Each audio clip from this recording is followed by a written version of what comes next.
आप देख रहे हैं पूर्वांचल। गोरखपुर में सोमवार को ईडी का छापा पड़ने से हड़कंप मच गया। बता दें कि पूर्व बसपा विधायक विनय शंकर तिवारी के जटाशंकर चौराहा पर स्थित आवास पर सुबह सुबह ईडी ने छापा मारा। बैंक से करोड़ों रुपए हड़पने का मामला पहले से चल रहा है। इसी संदर्भ में ईडी कार्यवाही चल रही है। पूर्व मंत्री और कई बार के विधायक रहे पंडित शंकर तिवारी के पुत्र विनय शंकर तिवारी और उनकी पत्नी रीता तिवारी सहित कई अन्य सहयोगियों के खिलाफ बैंक से 754 करोड़ रुपए की हेराफेरी का मामला पहले से चल रहा है। ईडी द्वारा पूर्व में भी विनय शंकर तिवारी के लखनऊ और गोरखपुर सहित कई ठिकानों पर छापा मारा गया था। फरवरी 2024 में की गई छापेमारी के दौरान लगभग 103 करोड़ रुपए की अवैध संपत्ति जब्त की गई थी। सूत्रों के हवाले से जानकारी मिल रही है कि यह छापेमारी भी उसी कड़ी के तहत की गई है। मिली जानकारी के मुताबिक गंगोत्री इंटरप्राइजेज और सहयोगी कंपनियां के नाम पर बैंक से 1129.44 करोड़ रुपए की क्रेडिट लिमिट ली गई थी और इसके नाम पर कई प्रॉपर्टी खरीदी गई है, जिनमें से 754 करोड़ रुपए हड़पने का मामला सामने आया था। ईडी की कार्रवाई के तहत अब तक 103 करोड़ रुपए की संपत्ति को जब्त किया जा चुका है। बैंक ऑफ इंडिया द्वारा सीबीआई में मामले के संदर्भ में मुकदमा दर्ज कराया गया था, तभी से यह जांच चल रही है। छापेमारी आपके यहाँ कहना चाहेंगे? अब इससे क्या कहेंगे? देखिए, जबरा मारे रोए भी न दे। हम लोग नवरात्र के व्रत हैं और 9 दिन के बाद पारण होता है, सारे लोग जानते हैं। और अभी तक 12 बजे तक हम अभी ब्रश नहीं करने पाए। 6 बजे से लेकर 12 बजे तक इनकी कार्रवाई हो रही। एक कागज़ का टुकड़ा नहीं मिला है और ये मतलब खाली एक राजनीतिक रूप से बदनाम करने का ये षड्यंत्र है। और इस तरह से जा करके कि हमने यहाँ छापा मारी, यहाँ छापा मारी। हमारे खेत में अगर हमारे गेहूं से भी पूछेंगे कि भाई तो कौन रोक देगा कि भाई तुम्हारे पास तो क्या छुपाए हो? ये तो छापा इस तरह से होता है कहीं।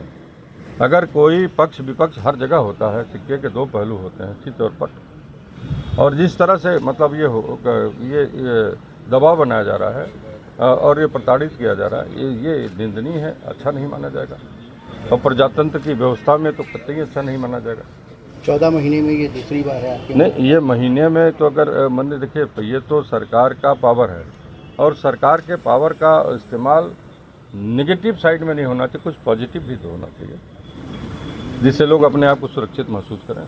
आपके घर के दरवाजे पर कोई 5 बजे पहुंच जाए तो आप क्या महसूस करेंगे?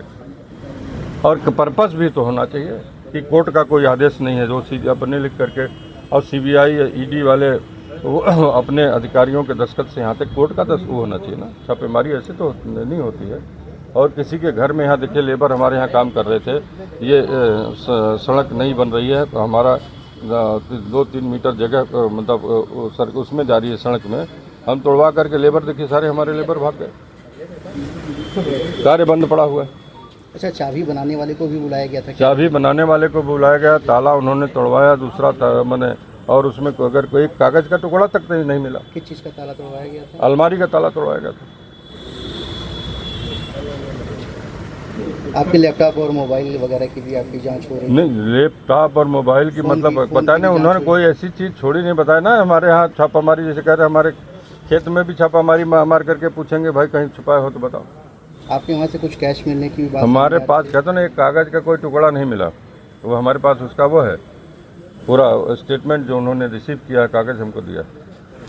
कोई कैश वगैरह कुछ नहीं मिला? कोई मतलब एक कागज़ पर उन्होंने रिसीव है, कागज़ हमारे पास है, कहिए पढ़ के आप लोगों को दे दें। क्या कोई प्रिंटर के टेक्नीशियन भी बुलाए गए थे? प्रिंटर के उन्होंने मंगा थे, उनके पास जितनी मशीनें थी सारा उन्होंने इस्तेमाल किया। कि ज़मीन में तो नहीं कुछ गड़ा हुआ है, कि हमारी गाय के पेट में तो नहीं कुछ है। ये विपक्ष में रहने का परिणाम है। मतलब अब इसको क्या कहा जाएगा बताइए? हम लोगों ने कौन सी खाता की है बताइए?